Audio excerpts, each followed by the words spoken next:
বাংলায় নারী বা বিদেশি কেউই নিরাপদ নয়, এই নিয়ে জনগণকে ভাবতে হবে। নন্দীগ্রামে বিজেপি মহিলা কর্মী এবং কলকাতায় বাংলাদেশের সাংসদ খুনের ঘটনায় রাজ্যের মুখ্যমন্ত্রী মমতা বন্দ্যোপাধ্যায় সরকারকে এই ভাষাতেই কোণঠাসা করলেন বর্ধমান দুর্গাপুর কেন্দ্রের বিজেপি প্রার্থী দিলীপ ঘোষ।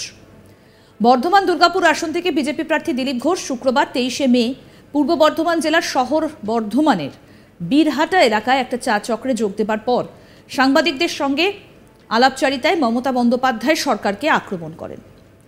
নন্দীগ্রামে এক মহিলা বিজেপি কর্মী এবং কলকাতায় এক বাংলাদেশি সাংসদ খুনের প্রসঙ্গে তিনি বলেন, বাংলায় নারী বা বিদেশি কেউই নিরাপদ নয়, এ নিয়ে জনগণকে ভাবতে হবে। মমতা বন্দ্যোপাধ্যায় যে জনগণের কাছ থেকে নিজেকে ক্ষমতা থেকে সরিয়ে নেবেন, এমন প্রসঙ্গে দিলীপ ঘোষ বলছেন, মমতা বন্দ্যোপাধ্যায় বুঝতে পেরেছেন যে তিনি পরাজিত হতে চলেছেন, তাই তিনি এই কথা বলছেন।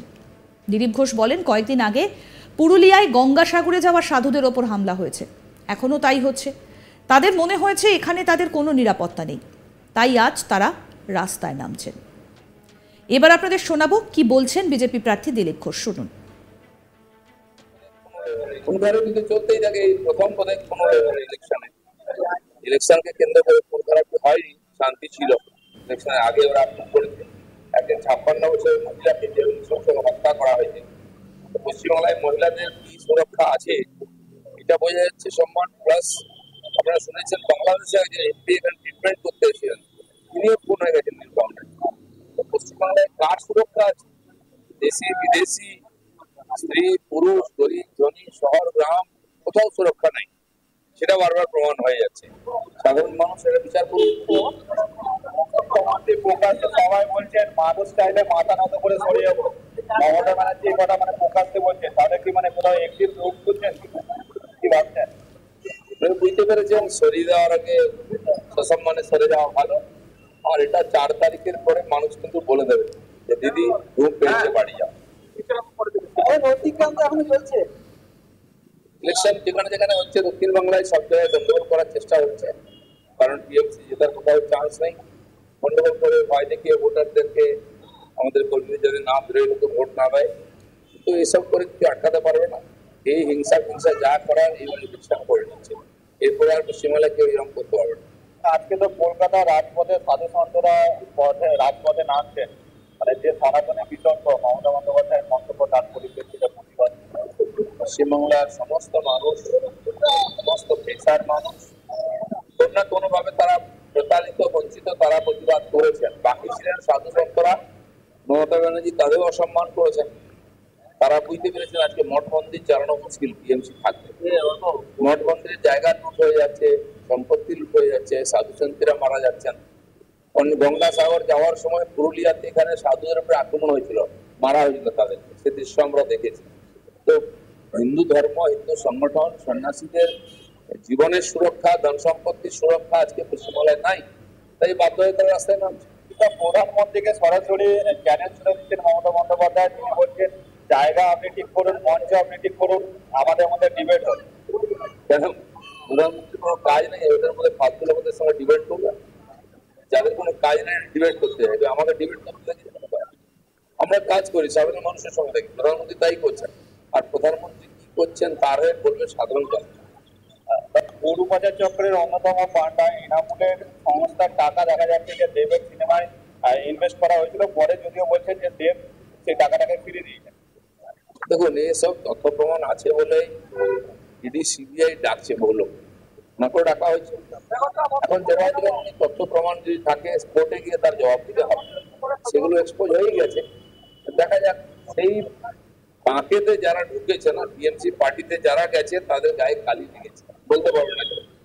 তো সেই জন্য ঠিকঠাক কোথায় থাকতে তারা ইলেকশন কমিশনের সক্রিয়তা, সেটাকে ইলেকশন কমিশনের সক্রিয়তা আছে বলে প্রত্যেকটি মানুষ ভোট দিয়েছে। কেউ বলতে পারেনি আমাকে ভোট দিতে দেয়নি, কিন্তু সাধারণ আইন শৃঙ্খলা রক্ষা করার কাজ ইলেকশন কমিশনের নয়। তার জন্য পুলিশ প্রশাসন তো রয়েছে, তারা তো চলে যায়নি কোথাও, তারা ঢুকিয়ে পড়েছিল, এটা তাদের কাজ। এর আগেও ছিল, পরেও থাকবে। সেটা হচ্ছে না মানে ইচ্ছাকৃতভাবে সরকার এটা করাচ্ছে। দাদা, ব্যারাকপুরে বিজেপি প্রার্থী অর্জুন সিংকে খুনের হুমকি দেওয়া হচ্ছে, তাকে ফোন করে বলা হচ্ছে যে 29শে মের পর তাকে তীরের মধ্যে মেরে ফেলা হবে, এবং তিনি এটা এক্স হ্যান্ডেলে প্রকাশ করেছেন অডিও সভায়। দেখুন ওখানে তো মারপিট চলতেই থাকে, জোর ঝামেলা। আর পশ্চিমবঙ্গে কেউ সুরক্ষিত নয়, যদি এরকম হয়ে থাকে তাকে সুরক্ষা দেওয়া উচিত।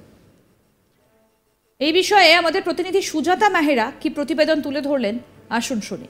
দেখো, বিজেপি নেতা তথা বর্ধমান দুর্গাপুর লোকসভা কেন্দ্রের প্রার্থী দিলীপ ঘোষ অন্যান্য দিনের মতনই কিন্তু এবার বর্ধমান শহরে তার মর্নিং ওয়াক এবং চা চক্র সারলেন। চা চক্রে যোগ দেওয়ার পর যথারীতি তিনি সাংবাদিকদের মুখোমুখি হন এবং সেখানে কিন্তু যথেষ্টভাবেই তাকে দেখা গেল যে আক্রমণাত্মক হতে তৃণমূল এবং তৃণমূল সরকারের বিরুদ্ধে। তিনি বললেন যে সাম্প্রতিক যে ঘটনা ঘটেছে নন্দীগ্রাম নিয়ে, সেই নিয়ে তিনি সরব হলেন এবং একই সাথে কিন্তু তিনি যে বাংলাদেশের থেকে আসা সাংসদ খুনের ঘটনাও কিন্তু তার ঘটনা নিয়েও কিন্তু তিনি আক্রমণাত্মক হলেন।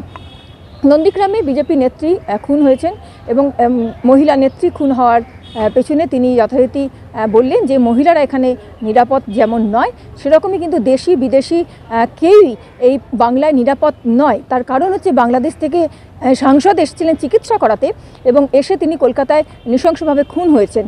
এর থেকেই কিন্তু প্রমাণ হচ্ছে যে পশ্চিমবাংলায় এই মুহূর্তে নারী বা দেশি বা বিদেশি কেউই কিন্তু নিরাপদ জায়গায় নেই এবং এই নিয়ে কিন্তু জনগণকে ভাবতে হবে।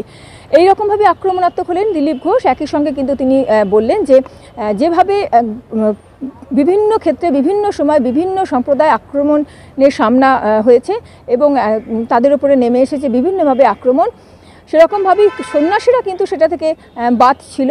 এবার কিন্তু তাদের উপর আক্রমণ নেমে এসেছে এবং পুরুলিয়ায় যে সন্ন্যাসীদের ওপর আক্রমণ হয়েছিল সেটা নিয়েও কিন্তু সরব হন তিনি বলেন যে বাধ্য হয়ে এবার কিন্তু সন্ন্যাসীরা তাই জন্য পথে নামতে নেমেছে এবং তারা সরব হয়েছে। অন্যদিকে মুখ্যমন্ত্রী মমতা বন্দ্যোপাধ্যায়কে বলতে শোনা গেছে যে তিনি যদি জনতা চায় জনতার কাছ থেকে তিনি ক্ষমতা ছাড়তেও রাজি আছেন। এই নিয়েও কিন্তু দিলীপ ঘোষকে সরব হতে দেখা গেল। তিনি বললেন যে মুখ্যমন্ত্রী বুঝে গেছেন যে তিনি হারতে চলেছেন, তাই আগে ভাগেই তিনি ক্ষমতা ছেড়ে দেওয়ার মতো কথা বলছেন।